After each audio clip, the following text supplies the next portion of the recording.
Dear citizens of Russia, ladies and gentlemen, dear friends, in these solemn and responsible minutes of assuming the office of President, I want to cordially thank the citizens of Russia in all regions of our country, the residents of our historical lands who defended the right to be together with the motherland. I want to bow to our heroes, the participants of the special military operation, to all those who are fighting for the fatherland. Once again, I thank you for the trust and support placed in me, and I now address every citizen of Russia. I have just pronounced the words of the presidential oath. In its text is concentrated the essence of the highest destiny of the head of state: to protect Russia and serve our people. I understand that this is a huge honor, a responsibility, and a sacred duty. It is exactly this that determined the meaning and content of my work in previous years. I assure you that henceforth, the interests and security of the people of Russia will be above all else for me. The consolidated will of millions of people is a colossal force, a testament to our common firm confidence that we will determine the fate of Russia ourselves, and only ourselves, for the sake of present and future generations. You, citizens of Russia, have confirmed the correctness of the country's course.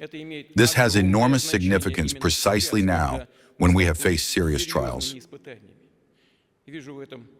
I see in this a deep understanding of our common historical goals, a determination to steadfastly defend our choice, our values, freedom, and the national interests of Russia.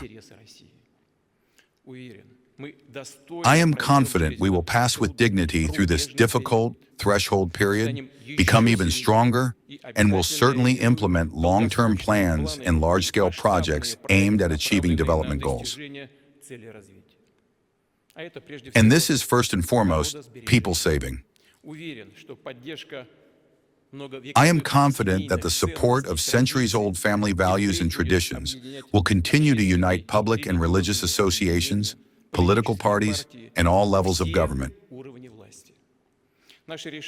Our decisions on the development of the country and regions must be effective and fair, increasing the well-being and quality of life of Russian families. We have been and will be open to strengthening good relations with all countries that see in Russia a reliable and honest partner. And this is indeed the global majority. We do not refuse dialogue with Western states. The choice is theirs, whether they intend to continue trying to restrain the development of Russia, continue the policy of aggression and the pressure on our country that has not ceased for years, or else seek a path to cooperation and peace.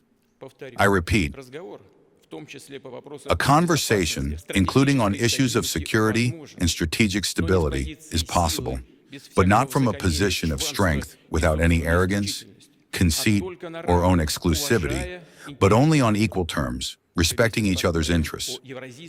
Together with partners in Eurasian integration and with other sovereign centers of development, we will continue work on the formation of a multipolar world order and a system of equal and indivisible security. In a complex world that is rapidly changing, we must be self-sufficient and competitive, opening new horizons for Russia, as has already happened more than once in our history. But it is important for us to remember its lessons as well, not to forget the tragic price of internal turmoil and upheaval. Therefore, our state and socio-political system must be firm and absolutely resilient to any challenges and threats. We must ensure the continuity and stability of development and the unity and independence of the country. At the same time, stability does not mean rigidity. Our state and social system must be flexible, creating conditions for renewal and forward movement. We see how the atmosphere in society has changed, how highly reliability, mutual responsibility, sincerity, decency, nobility, and courage are valued today. I will do everything so that people who have shown their best human and professional qualities and have proven their loyalty to the fatherland through deeds rise to leading positions in state administration, in the economy, in all spheres. We must ensure reliable continuity in the development of the country for decades to come, to raise and educate young generations who will strengthen the might of Russia, develop our statehood, at the basis of which is interethnic harmony, the preservation of the traditions of all peoples living in Russia. A country's civilization united by the Russian language and our multinational culture. Dear friends, I will do everything necessary, everything in my power, to justify your trust, using for this all the powers of the head of state that are enshrined in the Constitution. At the same time, I will emphasize the results of this work depend to a decisive degree on our unity and cohesion, on a common aspiration to be of benefit to the fatherland, to defend it, and to work with full dedication. Today, in essence, we are answering to our 1,000-year history and our ancestors. They reached seemingly inaccessible heights because they always put the motherland in first place, knew that truly great goals can be achieved only together with one's country and with one's people. And they created a world power, our fatherland, and achieved such triumphs that inspire us even today. We look forward with confidence, plan our future, outline and are already implementing new projects and programs that are intended to make our development even more dynamic, even more powerful. We are a united and great people, and together we will overcome all obstacles and bring to life everything we have conceived. Together we will win.